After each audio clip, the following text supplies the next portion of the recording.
Hola, buenas tardes a todos, a todas. Estamos muy emocionadas de poder compartir con todos ustedes este espacio. Hoy vamos a entrar en un diálogo y una conversa muy linda con dos mujeres referentes de América Latina, Rita Segato de Argentina y Elvira Espejo de Bolivia. Vamos a dialogar y conversar acerca de la decolonialidad y patrimonio como miradas desde el mundo andino. Esto en el marco del encuentro virtual Los patrimonios son políticos y también compartir con ustedes aquellos patrimonios y políticas culturales en clave de género, que es muy importante. Es un gusto compartir este espacio con maravillosas mujeres que además de poder participar de este espacio, pues ellas van a brindar su perspectiva y su mirada con relación a este tema. Así que también voy a presentar a mi compañera, con la cual también estoy muy a gusto de poder estar aquí. Ella es Ari Tavera, es periodista de radio y TV del Centro de Producción Audiovisual de la Universidad Nacional de Jujuy y es activista de derechos humanos y también feminista. Así que muchas gracias por estar también acá en este espacio, Ari. Va a ser un gusto compartir contigo esta conversa, este diálogo y pues, estar acompañada de dos mujeres maravillosas además. Bienvenida. Ay, sí, qué enorme oportunidad. Realmente muchas gracias a quienes pensaron en nosotras, en Su y en mí para estar acompañando esta conversación, esta charla. Bueno, y me toca presentarte a vos, Su.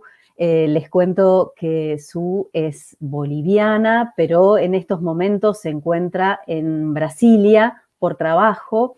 Es productora musical y gestora cultural. Observa culturas de la plataforma Cultura de Red y además de todo, fundadora de Conectadas Latinoamérica. Qué bueno, qué lindo poder estar acá. Su, ¿empezamos? Empezamos, Ari, es un gusto de verdad estar acá, la emoción es muy fuerte y bueno, lo bueno de estos tiempos es que nos brinda la oportunidad de poder compartir de esta forma. Y bueno, sin más que decir, voy a presentar a una de esas mujeres que para nosotras las bolivianas es pura inspiración, es una mujer luchadora que ha sabido tener muchos logros y es un gusto tenerla también a ella acá. Voy a presentar a Elvira Espejo. Ella es artista plástica, tejedora y narradora de tradición oral. Entre el 2013 y julio del 2020 fue directora del Museo Nacional de Etnografía y Folclore, MUSEP La Paz. Hace unos meses ha sido reconocida por el Goethe Institute, ha sido reconocida por su gran labor y también fue distinguida como una de las primeras veces que se distingue a una mujer boliviana. Entonces voy a presentar a ella que además uno de los principales aportes de su trabajo ha sido incorporar la acción del tejido y la sensorialidad que tiene dentro de los procesos de construcción de los conocimientos de las mujeres. Ella es una de las mujeres que para nosotros las bolivianas es muy destacada y también estoy segura que también para las mujeres de Latinoamérica. Así que sin más que decir, pues le doy la bienvenida a nuestra querida Elvira Espejo Aica. Bienvenida a este espacio de diálogo y de conversa, Elvira. ¿Cómo estás? Muchísimas gracias por la invitación. Para mí es un honor poder siempre compartir todos nuestros pensamientos. Y bueno, creo que es muy lindo estar con Rita Segato y bueno, Ari, que nos está acompañando, y Su. Y gracias por organizar el evento. Creo que va a ser una mirada amplia, bastante interesante, y espero que podamos fluir de la mejor manera. Bueno, y ahora me toca presentar a Rita Laura Segato. Ella es doctora en antropología, es activista feminista. Sus temas de investigación cruzan la perspectiva de género con la etnicidad porque indaga en la relación entre la violencia de género, el racismo y la colonialidad. Viene investigando casos de violencia de género en todo el mundo, por ejemplo, los feminicidios de Ciudad Juárez en México, en Guatemala, en otros países donde los asesinatos crueles de mujeres están vinculados a las nuevas formas de la guerra. Trabajó también en la tipificación del feminicidio en los tribunales internacionales de derechos humanos.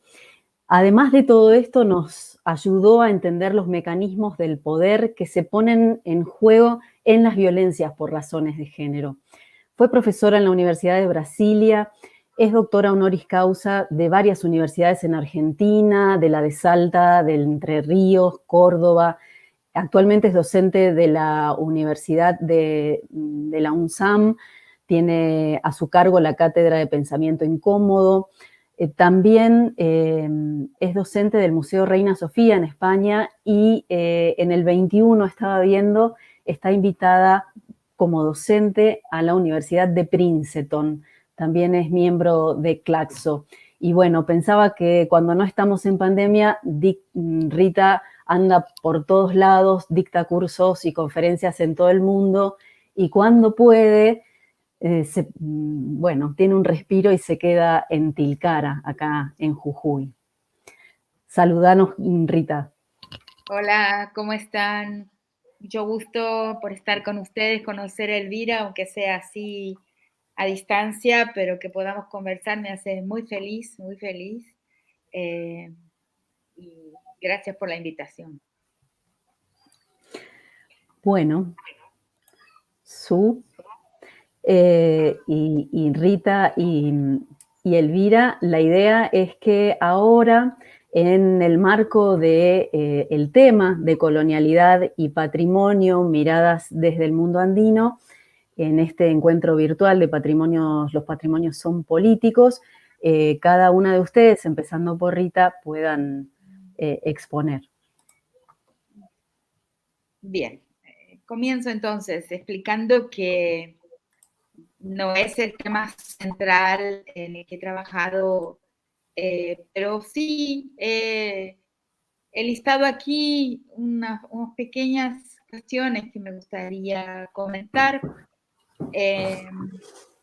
a ver, que tiene que ver con la manera en que he visto algunos museos, sobre todo más recientemente, ¿no? He pasado por un museo de visita, que es el Museo Quai de Branly, en París, y he salido con una sensación profundamente desagradable. Hay allí una gran cantidad de objetos absolutamente preciosos, de una gran belleza, y cuando salí, algo en mí me dijo, belleza encarcelada.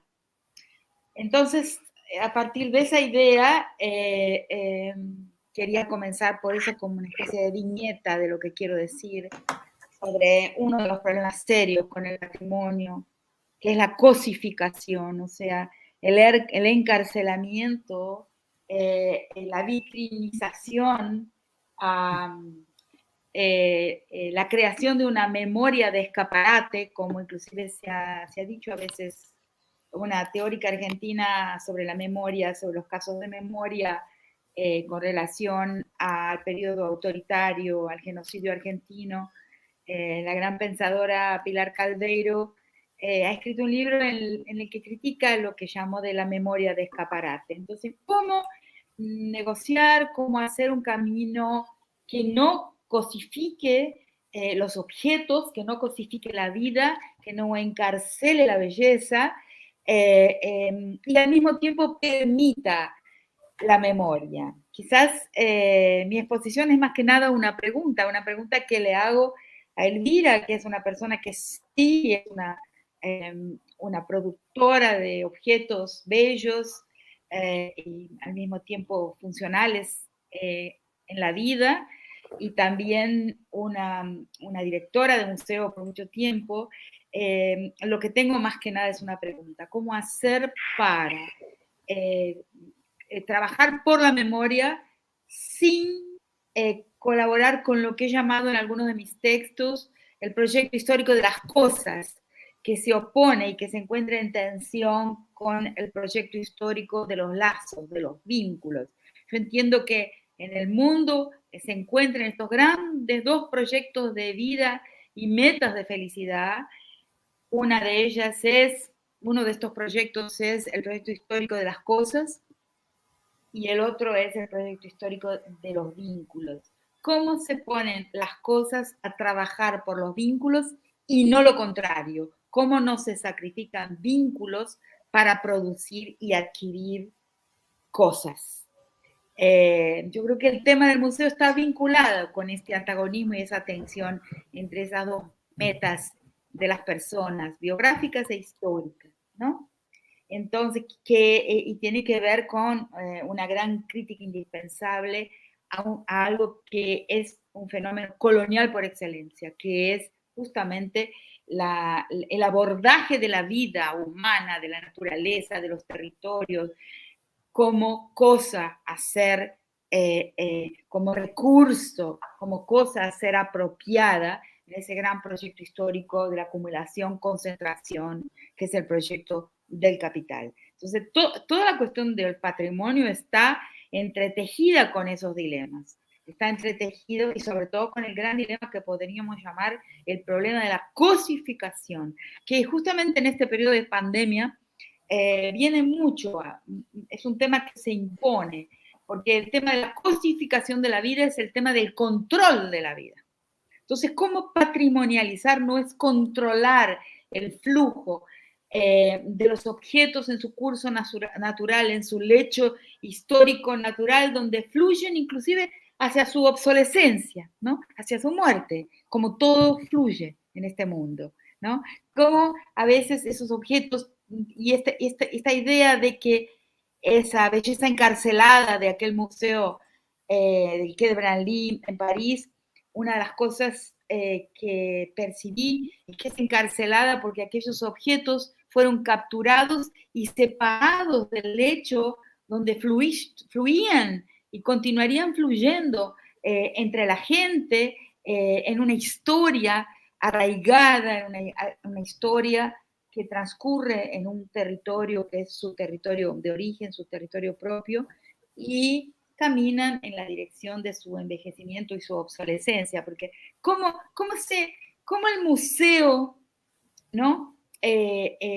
Lidia y tramita esas cuestiones, ¿no? De la patrimonialización, cosificación, necesidad de respetar el tiempo histórico de las cosas, de los objetos, al mismo tiempo cultivar la memoria, permitir que la gente tenga memoria.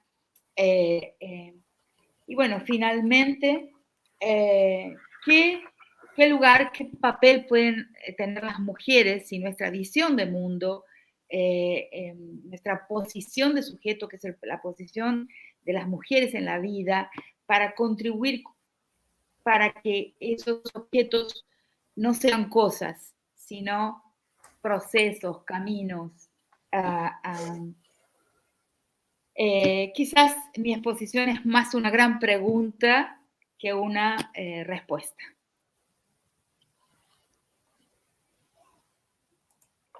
Muchas gracias, Rita. Muchas gracias por esa intervención. Creo que es importante analizar estos temas, igual desde los cuestionamientos que ahora mismo nos estamos haciendo todos y todas, ¿no? Entonces creo que es momento también como para poder deconstruir muchas cosas y construir también de aquello que nos está dejando también estos tiempos y estos procesos también de vida que tenemos como seres humanos.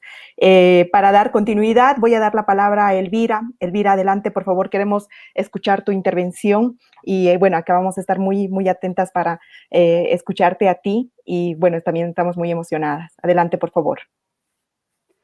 Bien, voy a comenzar con lo que dice Rita Segato, ¿no? Como nos dice la cosificación, el abuso, el carcelamiento de los objetos, ¿no?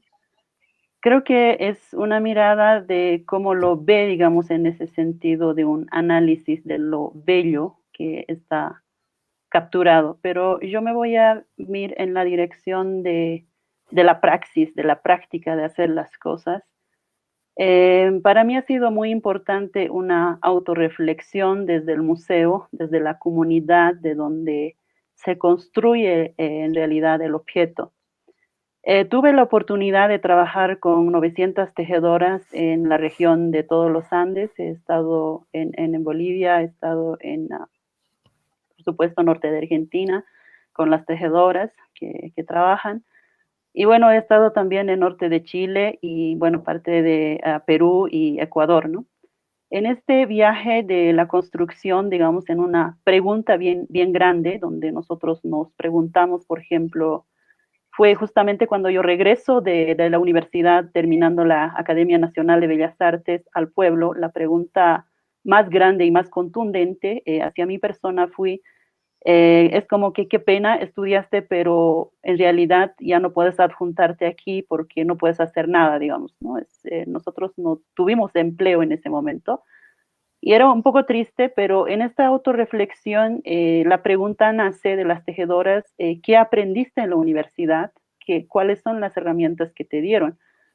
En ese momento yo pensé, ¿cómo respondo esta pregunta? Porque imagínate poder decir el arte, cómo funciona el arte.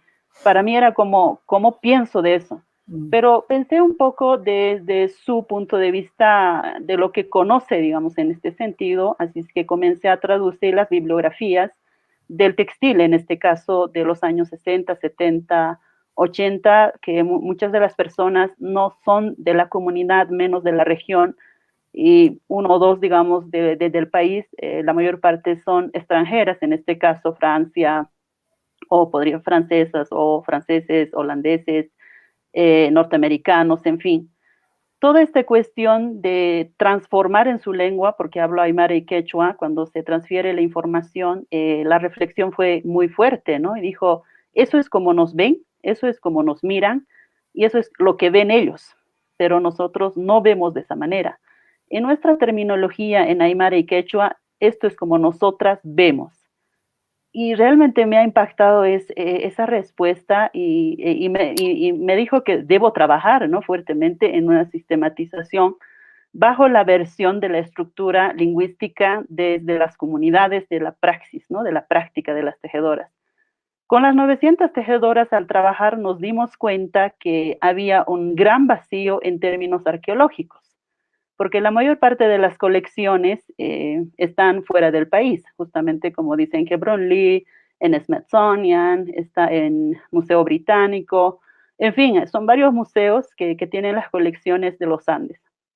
Bueno, tuve la oportunidad de estar en estos museos y justamente yo trabajé en el Museo Británico en la colección de Latinoamérica y bueno, me especialicé en el textil de los Andes, en este caso, como dije, Bolivia, Perú, norte de Chile, norte de Argentina y parte del Ecuador, para entender, porque compartimos las mismas lenguas como aymara y quechua y la terminología nos une. Entonces, en este viaje comencé un poco a restaurar, digamos, ¿no?, a comprender, y lo que me ha impresionado es cómo ellos manejan las colecciones allá con sus propios especialistas, en este caso, curadoras, curadores, ¿no?, museólogos, museógrafos, conservadores, restauradores, ¿no? Por un lado es bastante interesante en términos de conservación y preservación porque estás velando la vida del objeto, ¿no?, que también nos puede pasar una información, en este caso como yo he podido hacer ciertas réplicas y trabajar con las tejedoras en las comunidades en una recuperación de la memoria de estas terminologías.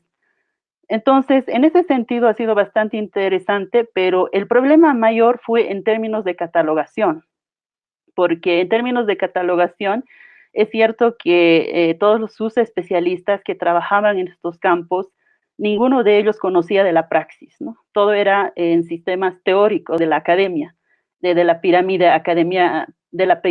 académica, que incluso solamente pueden entrar las doctoras, las licenciadas, ¿no? Y nosotros, las artesanos, digamos, debajo de la alfombra. Y es bien complicado porque en realidad entre la praxis y la teoría muchas veces son muy alejadas, ¿no? Lo que se produce en la parte académica para los académicos y en la praxis lo que pasa en términos de acción de hacer las cosas. En ese sentido es donde yo comencé a reestructurarla porque esta opinión de las tejedoras, como había alineado, pues comenzamos a trabajar ya no como en un museo como se exhibe lo que decía Rita Segato, ¿no?, que dice el objeto más bello, muy bonito, digamos, en una vitrina, donde dice la forma, el periodo, muchas veces, y bueno, eso es lo que nos dan, ¿no? Entonces uno normalmente dice, de tal periodo es muy bonito y listo, ahí se acabó. Pero la gran observación de las tejedoras en términos de la praxis fue, por ejemplo, tener la lectura de la cadena operatoria. Y esta cadena operatoria, claro, abre otros campos, por ejemplo, la crianza mutua de la materia prima, obtención de la materia prima, tratamiento de la materia prima, elaboración del objeto, porque la elaboración incluso hay formas y maneras de hacer un objeto. Y luego pasa justamente a esta cronología de entender desde lo arqueológico, lo histórico y lo etnográfico, y al final trabajamos en la vida social del objeto. Toda esta interacción de entender, digamos, este despliegue de lo que conocemos, justamente hace una marca distinta, ¿no? Porque todos los museos tienen sus catálogos que normalmente van con el tema de la cronología, que las exposiciones también está con el tema de la cronología. En ese sentido, se convierte en términos educativos. Ahora, en términos de museografía, por ejemplo, muchos de los museos lo trata el textil como si fuera un cuadro, pegando en un bastidor o pegando, no sé, contra la pared como cuadros, ¿no?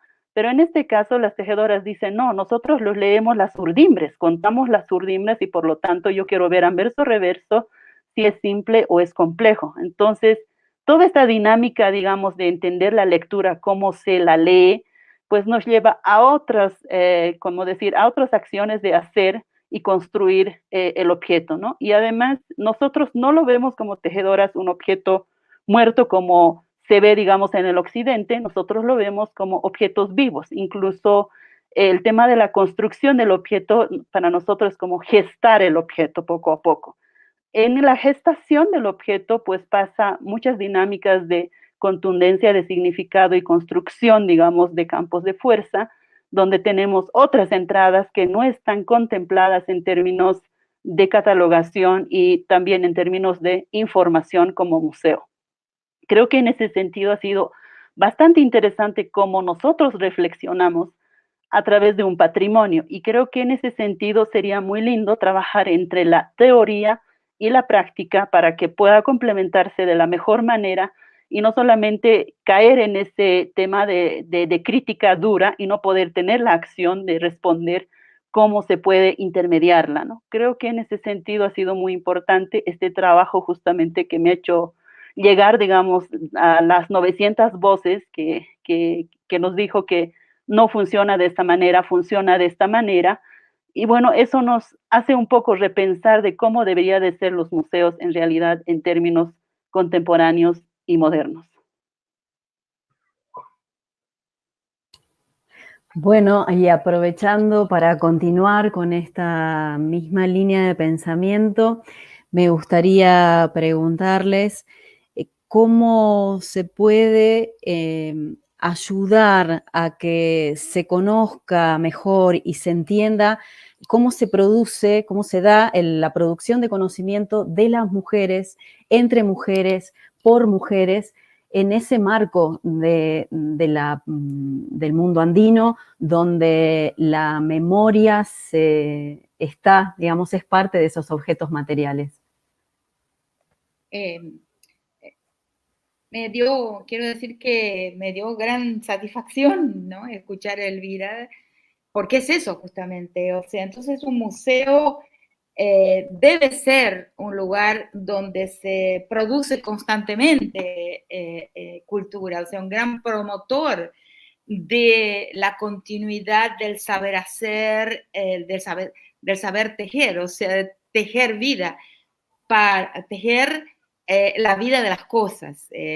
Inclusive la idea del tejido es una alegoría siempre usada. Silvia Rivera Cusicanqui ha usado la metáfora del tejido, que es la mejor metáfora, pero no solo una metáfora, sino realmente también la acción misma, ¿no? En el caso que Elvira relata, de cómo se construye un museo vivo, o sea, un museo donde las cosas están siendo hechas, o sea, están siendo hechas y también constantemente transformadas, porque no podemos pensar en la cultura, o sea, la idea de que el occidente tiene historia y las otras civilizaciones tienen costumbres donde se repite siempre lo mismo, es una idea racista. O sea, los objetos y su construcción están en constante transformación todo el tiempo en todas partes.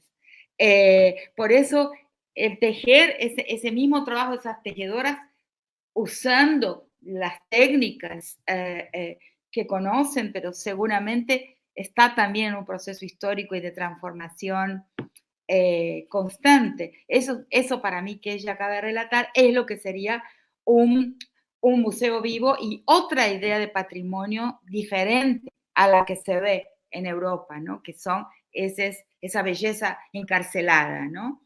Y también una perspectiva femenina, ¿no? Porque ¿quiénes son las sujetas que están construyendo ese patrimonio en acto? ¿No? Son justamente mujeres, ¿no? Que son las que tejen la vida, las relaciones comunales, ¿no? La sujeta del arraigo comunal somos las mujeres, ¿no? Las tejedoras de relaciones somos las mujeres en un espacio que es doméstico, pero que, como he defendido en muchos textos, no es ni íntimo ni privado, sino plenamente político. O sea, en ese trabajo, que es un trabajo de las mujeres, hay su propia politicidad. El tejido es una expresión de una manera de gestión, de una manera de hacer política también. Lo entiendo así. Es una otra política, ¿no? Lo que he llamado de una politicidad en clave femenina, ¿no? Como nosotras las mujeres hacemos política en el tejido de las relaciones.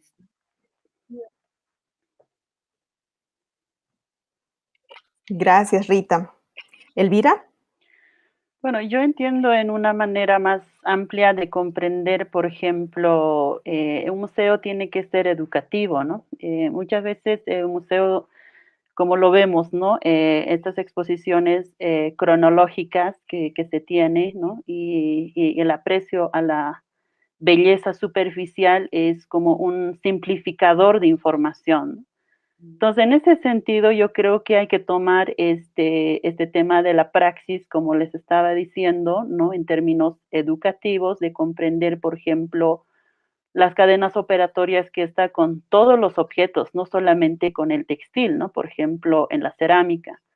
En la cerámica fácilmente nosotros pudimos debatir, por eso también estos debates se llamaba la rebelión de los objetos, ¿no?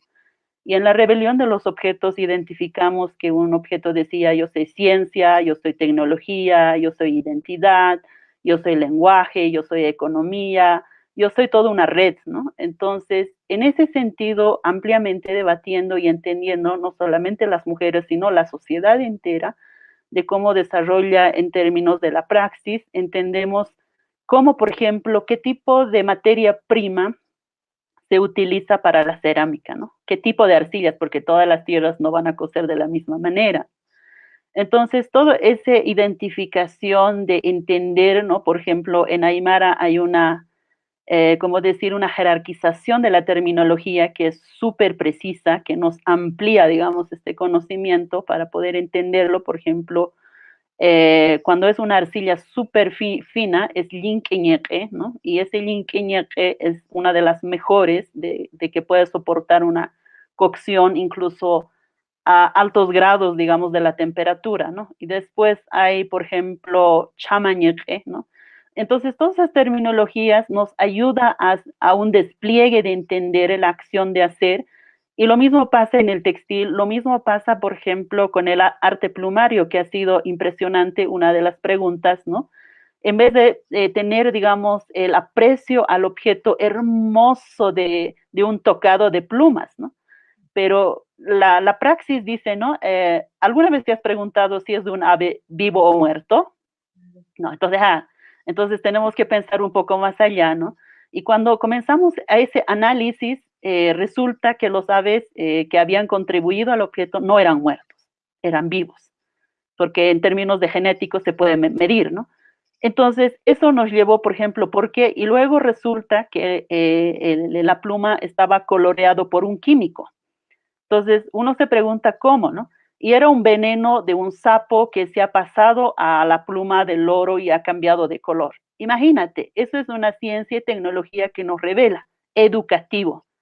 Entonces, yo creo que hay varias formas de abordar, digamos, desde varios puntos de vista, y lo mismo pasa, por ejemplo, con el tema de los minerales, ¿no?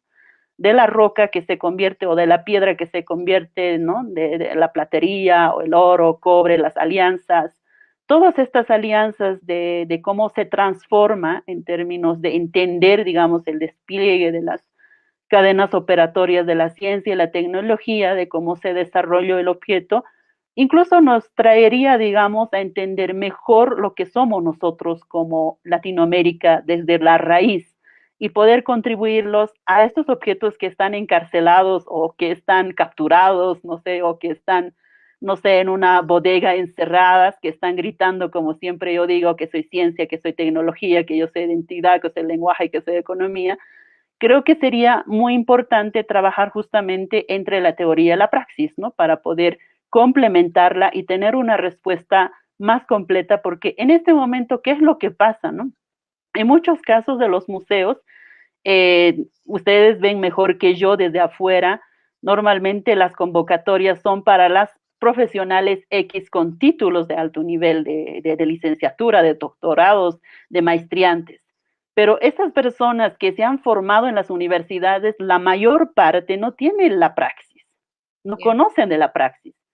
Entonces, las personas que tienen la praxis, que tenga 20, 30, 40 años, incluso una herencia de una generación a otra generación, como en mi caso, yo heredé de mi abuela, de mi mamá, y así sucesivamente pasó la formación comunitaria, yo diría local de la casa, pues me construyó de otra manera. Y por supuesto que para mí va a ser muy difícil entrar, por ejemplo, a estos espacios formales. Y a muchas de las tejedoras y tejedores, artistas, y artesanos, y también esta división del artista y el artesano, por ejemplo, ¿no? Siempre hay una jerarquización de minimización de las cosas cuando podríamos complementar de la mejor manera y trabajar de manera equilibrada con la parte práctica, por ejemplo, que de la información, que sean coautores con la persona que está escribiendo, teniendo la información. Este de equilibrio de poder contribuirnos de información desde la praxis y la teoría nos puede llevar a unas nuevas respuestas de cómo nosotros podemos replantearlo a este encarcelamiento de las cosas, ¿no? Entonces, yo creo que eso más bien es una reflexión que hay que tomarla seriamente desde la parte de la praxis y de la parte teórica, ¿no? Construir puentes. Claro, y yo creo que es por esa razón que Elvira está diciendo, es que los museos están en una gran crisis mundialmente, ¿no?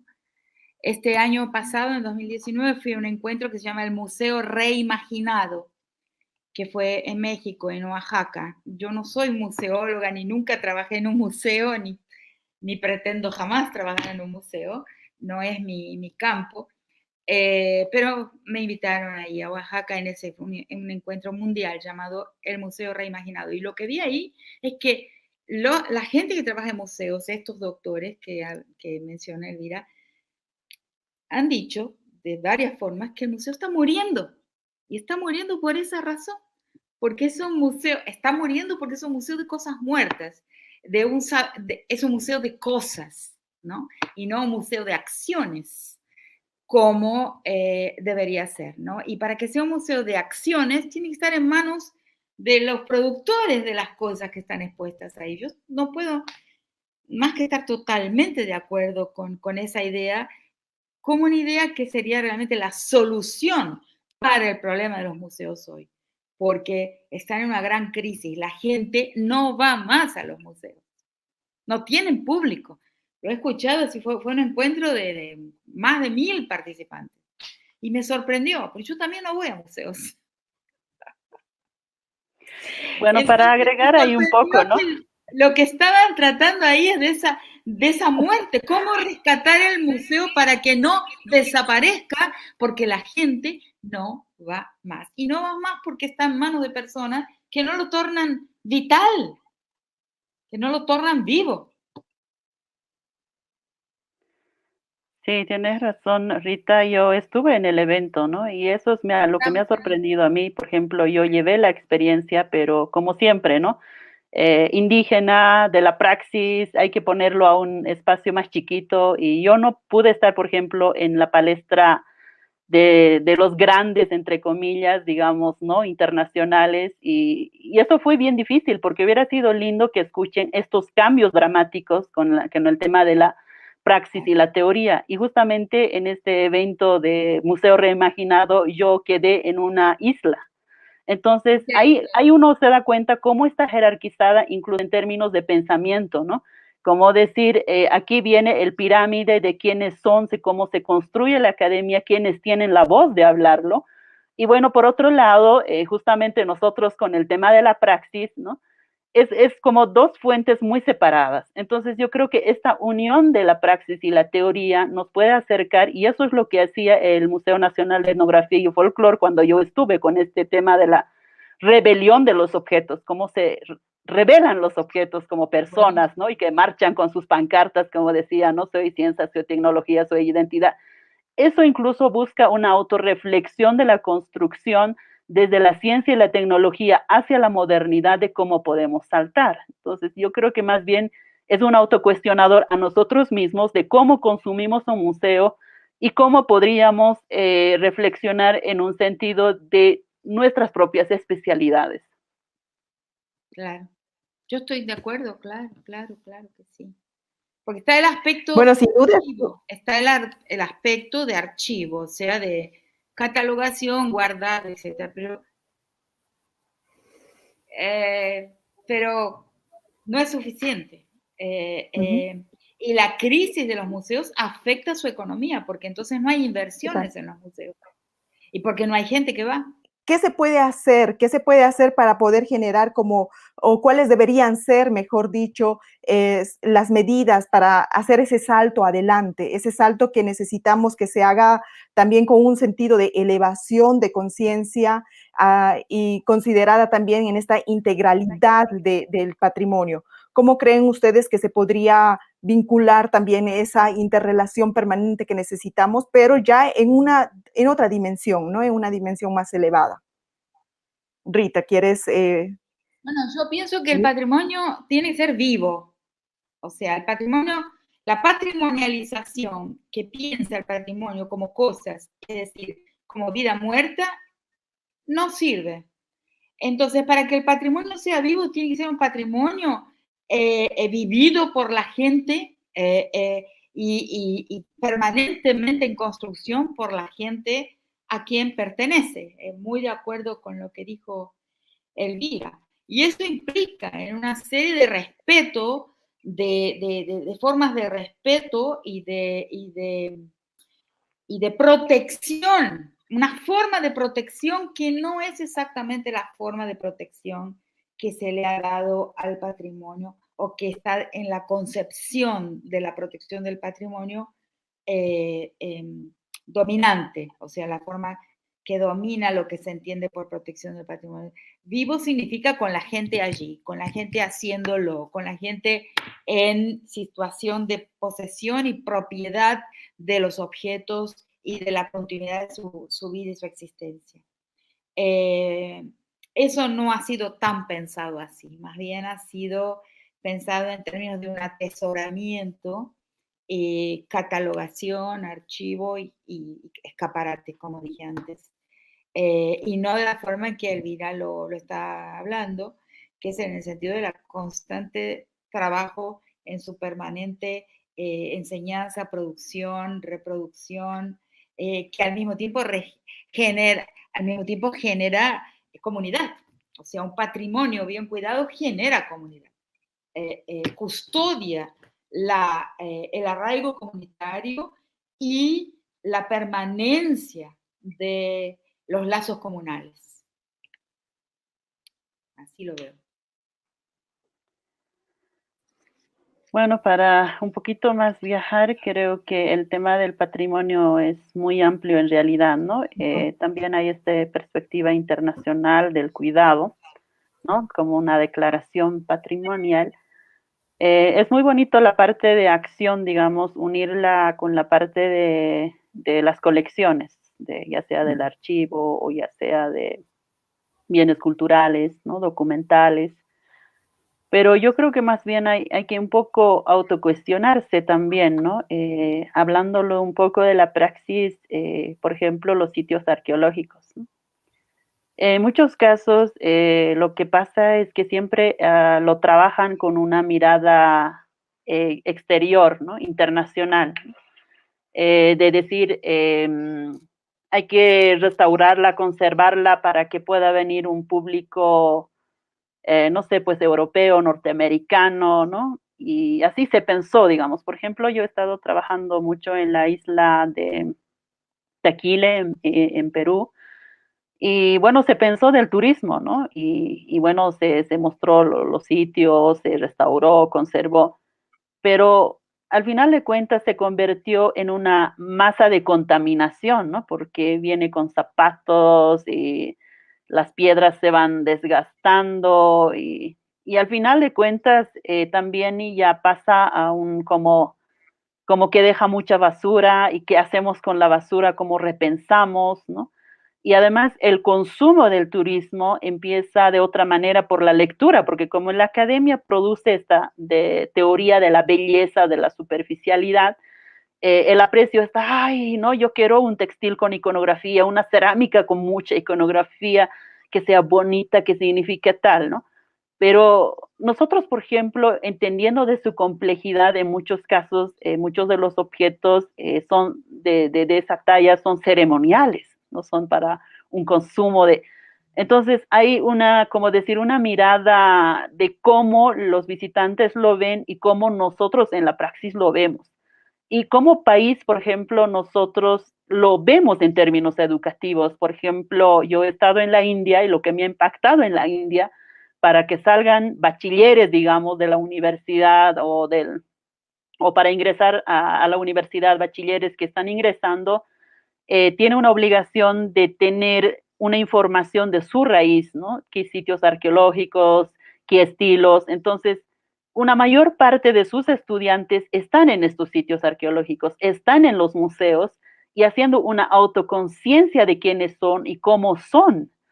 Y en muchos casos, en nuestro país, por ejemplo, aquí en Bolivia, nosotros no tenemos ese plan con el Ministerio de Educación y no conocen de sus sitios arqueológicos, no conocen de sus museos. Por esa razón también tuve este proyecto de hacer un museo portátil que viaja a las comunidades para poder realmente decir esto es nuestro patrimonio como lo tenemos. Y la información que fluía de ellos, ¿no? Traía la memoria, ah, yo recuerdo eso, mi abuelo hablaba de eso, mi abuela hablaba de eso, y esto funcionaba así. Y imagínate, ¿no? Estaba construyendo automáticamente su memoria, ¿no? Y en muchos casos no pensamos de esa forma y el Estado no piensa de esa forma de información, educación para su país, para su población. La mira siempre es lo exterior, lo exterior, lo exterior. Entonces yo creo que más bien hay que reflexionarlo y bueno, por supuesto que también el tema internacional es muy importante y ahí podemos entendernos mucho mejor porque tenemos raíces y así somos como árbol y entender de esta multidisciplinaridad de la cultura en términos de patrimonio. Claro, quizás la gran pregunta es quién es el destinatario del museo, ¿no? Porque se entiende que el destinatario en última instancia acaba siendo ese extranjero, ¿no? El otro. Y no se entiende que el destinatario es la propia comunidad de los objetos, ¿no? Que se exhiben, ¿no? Ese es un tema muy, muy interesante. ¿A quién se dirige una exposición? ¿No? Y además en una autorreflexión, ¿no? De cómo está en términos educativos nuestras propias comunidades, porque imagínate solamente tener esta educación blanqueada, eurocéntrica, norteamericana, todos queremos usar trajes, todos queremos hablar inglés, todos queremos hablar francés, pero no poder tener esa conciencia de quiénes somos de la raíz, ¿no? ¿Cuáles son nuestras ciencias y tecnologías para poder apreciar incluso lo mundial? Porque así es como la cultura incluso se arma el capitalismo y por esa razón también este saqueo de las culturas y luego no tenemos derecho a verlos y todas las personas de la praxis no conocen del tema arqueológico, solamente entre comillas, por ejemplo, eso recuerda a mi abuela, ¿no? Eso recuerda, dijo mi abuela, ¿no? Pero en realidad no tenemos el derecho a ver estas colecciones. Entonces creo que en ese sentido es una autorreflexión, tanto como educación, ¿no? Yo diría más como la sociedad y también como Estado, ¿no? Hay que pensarlo realmente en una reflexión profunda, no solamente en decir que eso está mal o está bien, sino cómo quisiéramos nosotros, cómo podemos replantearnos, entender el tema del patrimonio. ¿Qué es el patrimonio? Porque hay que entender el tema de conservación y preservación también. Muchas veces las cosas orgánicas, por eso yo a veces tengo respeto, digamos, en términos internacionales de los museos, un objeto textil, por ejemplo, tiene vida. Si tú no mides, por ejemplo, la temperatura, la humedad, los UVs del sol. Esto se puede hacer polvo y se va, y desaparece y nunca más vuelve, pero ellos controlan y le dan vida, y estos textiles están para poder replicarlos, para poder estudiarlos. Entonces también hay formas de entender, no solamente que la praxis lo mantiene todo, también hay vacíos que hay que construirla, que hay que reconstruirla y entenderla. Entonces, en ese sentido, yo creo que en un respeto mutuo tenemos que contribuirnos desde ambas partes, tanto de la parte formal y tanto de la parte de la praxis, ¿no? Entonces, yo siempre velo ese puente para que podamos integrarnos de la mejor manera y así la sociedad también tenga el conocimiento que es el tema de conservación y preservación. Bueno, muy interesante todo lo que estamos escuchando, todo lo que nos están contando. Tenemos que ir cerrando y nos quedan muchas ideas como parte de esta charla de decolonialidad y patrimonio, miradas desde el mundo andino en el marco del encuentro virtual. Los patrimonios son políticos, patrimonios y políticas culturales en clave de género. Van quedando muchas cosas súper interesantes y que son una parte de una conversación que seguiremos teniendo porque, bueno, no se agota acá, aparecen algunas ideas muy importantes, el ambiente como parte de esos objetos que se producen, las personas que los producen y esos medios en que se producen, ¿no? La importancia de poder reflejar en un lugar donde se expone no solamente el objeto en sí, sino el proceso y la mirada y la importancia y el amor que hay ahí. Estuvieron ustedes hablando un poco sobre cómo van perdiendo los museos, en particular para ponerlos en el lugar de la idea de patrimonio, cómo van perdiendo los museos sus roles, porque necesitan evidentemente ir construyendo otros roles, vinculándose de otra manera, no solamente con las personas que los visitan, sino sobre todo con aquellas personas que producen los objetos que se muestran allí, que es importante que se puedan mostrar y cómo se muestren. Bueno, Su, ¿querés decir algo más? No, simplemente agradecer a ambas. De verdad ha sido muy importante debatir, dialogar, conversar sobre estos temas. Quisiéramos tener más tiempo para escucharlas, pero saben que también es como muy importante tener estas intervenciones para que el público también pueda como hacer seguimiento de lo que ustedes están diciendo con relación a esta temática que es muy importante, que es la decolonialidad y el patrimonio, que son estas miradas, ¿no? Desde el mundo andino. Y gracias también que al espacio que se brinda dentro del marco virtual, los patrimonios son políticos, patrimonios y políticas culturales en clave de género, que es muy importante. Quiero agradecerlas a ambas, Rita, Elvira. Quiero también que ustedes se despidan, por favor, de este espacio. Te doy la palabra, Rita. Nosotras estamos muy emocionadas, en serio, de escucharlas a ambas y sobre todo de hacer la posibilidad también de que ustedes se puedan reunir en este espacio. Creo que es la primera vez que ambas están en un espacio de conversa y es muy lindo y gratificante para también nosotras. Sí. Bueno, quedé sorprendida de saber que Elvira también estaba en el encuentro de Oaxaca y ahí había tanta gente que no nos pudimos encontrar. Solo quizás colocar 3 palabritas aquí, ¿no? Una, porque Elvira dijo algo muy importante, es necesario reflexionar en profundidad. Valorizar lo que es la tecnología moderna de los científica, de estos grandes museos del mundo, ofrece para la conservación.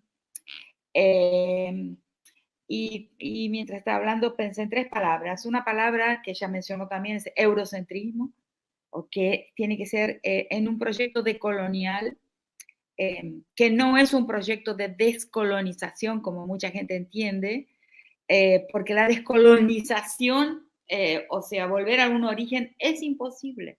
O sea, no se puede cerrar la historia, rebobinar la historia y dejarla en un punto de origen, en un punto cero, antes de que todo eso ocurriera, la conquista, la colonización, todos los males que sin duda trajo. Pero de lo de colonial es cómo abrir fisuras, brechas, cómo desestabilizar el orden eurocéntrico, nuestras subjetividades eurocéntricas y la práctica de una colonialidad del saber, que es el problema que afecta a los museos y al conocimiento en general, ¿no? Por otro lado, como ella muy bien indicó, y estoy totalmente de acuerdo, hoy en día no se pueden prescindir, no es posible prescindir de ciertas técnicas de conservación que se generan en laboratorios avanzados de punta de Estados Unidos y de Europa. Entonces, solo algo que me gusta destacar siempre, la modernidad, el occidente colonial moderno, genera los remedios para los males que ha introducido. O sea, ha introducido una cantidad de males con una mano y con la otra va generando las remediaciones, ¿no? Por ejemplo, esas técnicas para los males que ha introducido. Y es necesario tener, y son indispensables porque ¿quién cortó la memoria de la reproducción de esas técnicas de producción, tejido, cerámica, talla, cuentos, una serie de memorias materiales e inmateriales? ¿Quién interceptó el hilo de la memoria de todo eso, ¿no? Fue el eurocentrismo y la colonialidad del saber y del poder. Entonces, ese mismo eurocentrismo, esa misma colonialidad, es la que también va ofreciendo las técnicas, los saberes que permiten esa conservación. Eso tiene que ser entendido en su articulación, esos fenómenos. Y creo que con estas palabras estoy solamente diciendo de otra forma algo que Elvira apuntó sobre la necesidad de esas técnicas de laboratorio que están en Europa. Es Europa que arañó el hilo de la memoria y de una continuidad civilizatoria que transcurría por aquí, de este lado del mundo, ¿no? Bueno, esto. Muchas gracias. Bueno, Rita. Nos vamos despidiendo de esta charla. Nos cuesta despedirnos, ¿verdad, Su? Nos cuesta decirles adiós. Las invitamos a que sigamos tejiendo juntas en distintas actividades, en encuentros, en compartir más pensamientos, porque la verdad es que es lo que nos hace bien y lo que nos ayuda a continuar. Nos vamos despidiendo, Su. Yo agradezco mucho este ratito, este espacio de poder contemplarlas, escucharlas a ustedes hablando de patrimonio y de lo que implica el patrimonio. Muchas gracias. Muchas gracias a ti, Ari. Espero que nos podamos ver un día y charlar, Elvira. Ay, sí. Eso, con gusto, querida Rita. Voy a La Paz, te voy a buscar, o si no, tenés que venir a Tilcara. Pues me voy a Tilcara también, estamos cerca. No, yo quisiera agradecer a las personas que han organizado el evento y creo que es una charla muy bonita. Bueno, a Rita que nos ha acompañado con estas reflexiones. Y bueno, espero que en otra oportunidad podamos charlar más, por lo menos este medio digital o esta plataforma, la tecnología nos ha permitido acercarnos con nuestros pensamientos y ojalá que podamos autorreflexionar más a fondo. Simplemente eso y gracias por todo. Gracias a ti, Elvira. Gracias a ti, Rita. Ari, un gusto compartir este espacio contigo. Ojalá que se puedan encontrar en diferentes espacios. Y bueno, Rita, como boliviana te tengo que invitar a Bolivia para que puedas visitar a Elvira en la ciudad de La Paz, a 3.600 sobre el nivel del mar. Va a ser muy, muy interesante que puedas visitarnos en Bolivia. Así que nada, bienvenida siempre a nuestro país y bueno, con gusto seguro se te va a recibir. Quiero agradecerlas a todos ustedes. Gracias por este espacio, gracias por abrir también esta conversa, este diálogo que es muy importante.